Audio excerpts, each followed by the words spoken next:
probably be aware that if you walked into those shops back there without one of these on, you could get in trouble. But you've got to be careful not to overdo it. Did you know that it's breaking the law to walk in like this?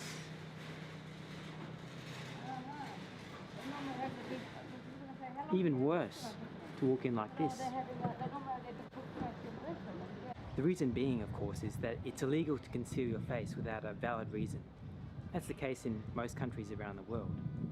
It goes to show that you can overdo following rules. That's what we're going to look at today. But just for you, I'm going to try this theory out. See what happens. Wish me luck.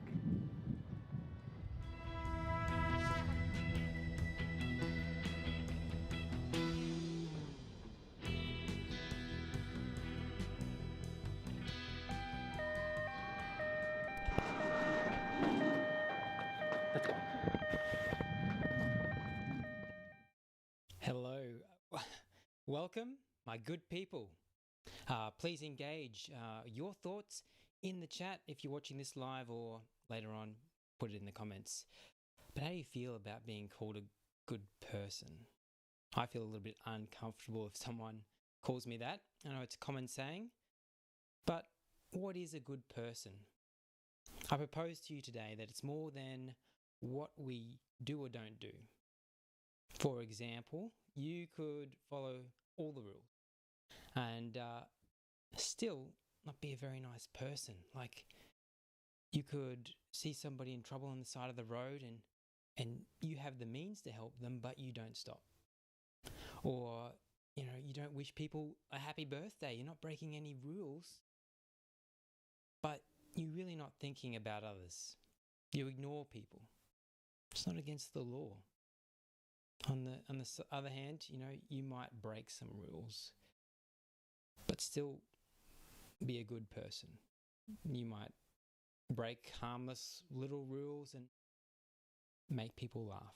I hope that what I was doing there was harmless enough, but you get my point. I think it goes deeper. It's got to go down to the heart level.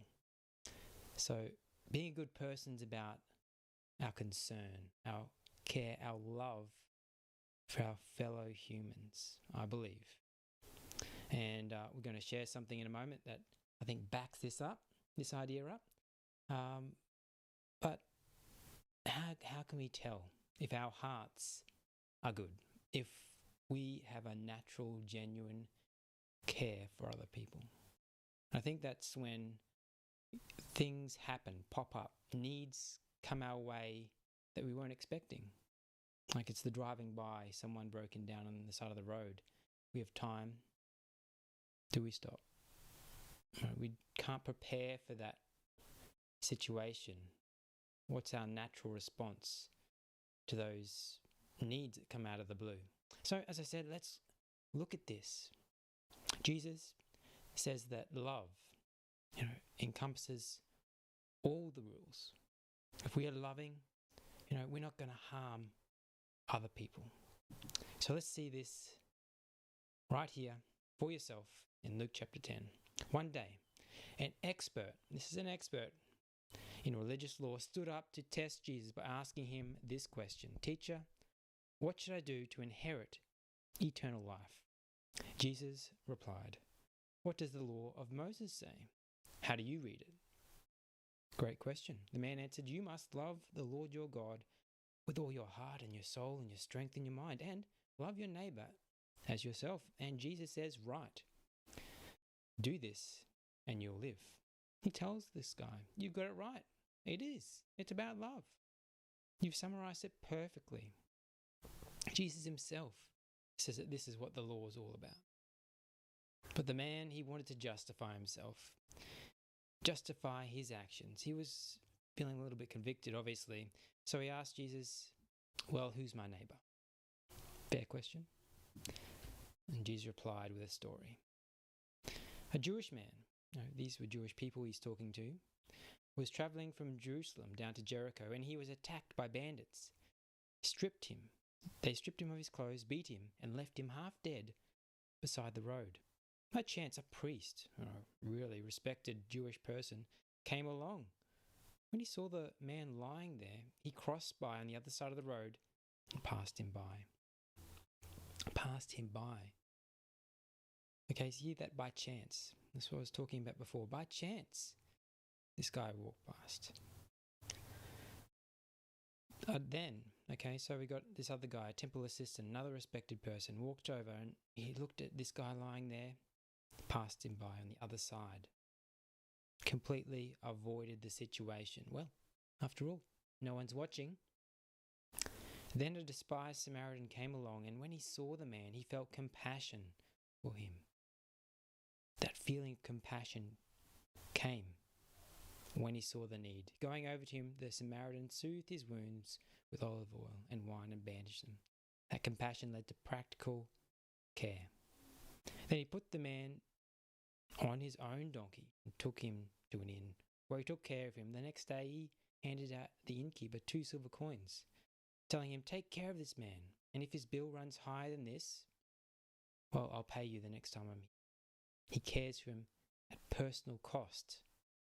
Now, which of these 3 would you say was a neighbor to the man who was attacked by bandits? Jesus asked. The man replied, "Well, the one who showed him mercy." Then Jesus said, "Yes, now go and do the same." Go and do the same. Now you see here, our hearts might be convicted that we are not as loving and as caring about the needs of others as we should be. Okay, it's not about the external actions, it's about our heart and what flows out of it. Now, can you change your heart? How do you go about changing your heart? Pretty difficult one. I'd put it to you that only God can change our hearts. Really, deep down. And He will if we ask Him. Just say, "God, change my heart. I know that I need it. I know it's not always as loving as it should be. Change it and see what happens." Now, thank you for joining and sticking through to the end. If you want to hear more like this, please, every Wednesday at this time, Mondays as well, Monday evenings. But you can subscribe down below. If you click the bell, you'll get notifications of when we're live, and you can join us in the chat. You can see a few people watching live. If you don't want to pop it publicly, you can just message my number here up on the screen, and we can talk about it. Happy to do that. Otherwise, thank you. Be interested to hear what you think, and I hope to see you next time.